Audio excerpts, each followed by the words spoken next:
Hey, there's a few things I wanted to emphasize a little more than I did in the first two parts of these videos, and that is how the heat is absorbed and transferred. We didn't get into that too much in the first two. So let's take a look at, we reviewed the refrigeration cycle, but the one thing we didn't talk about is the room air, and that is at 75 degrees Fahrenheit. And that 75-degree Fahrenheit room air is being pushed by the evaporator fan or the blower motor across the cooling coil. So we have 75-degree air passing across the cooling coil here that is at a 40-degree Fahrenheit saturation temperature. That 75-degree air is going to cause that refrigerant to change state and boil.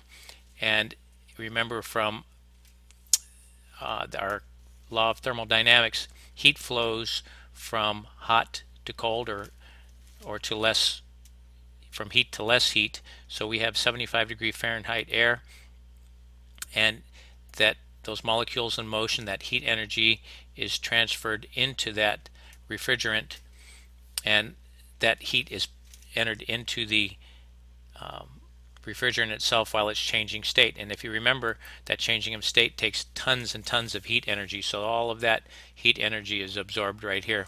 On the other half of the cycle, you see that the saturation temperature is 125 degrees Fahrenheit in the condensing coil. The outdoor air temperature is 95 degrees. So while that is hot to us, it is cool in comparison to the 125 degree coil.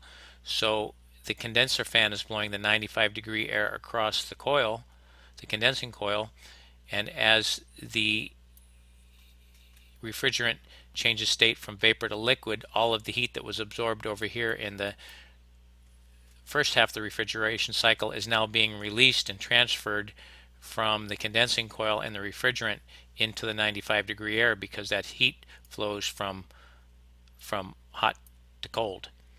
All right, so that is how we move, and that's where we get the definition of where refrigeration is, and that's where we move heat from a place where it's not wanted, which would be inside the home, to a place where it really doesn't matter, which is outside of the house.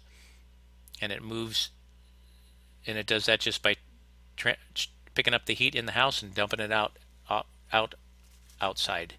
All right, hopefully that makes sense and clarifies the first two videos. And thank you very much for watching, and we'll see you on the next module.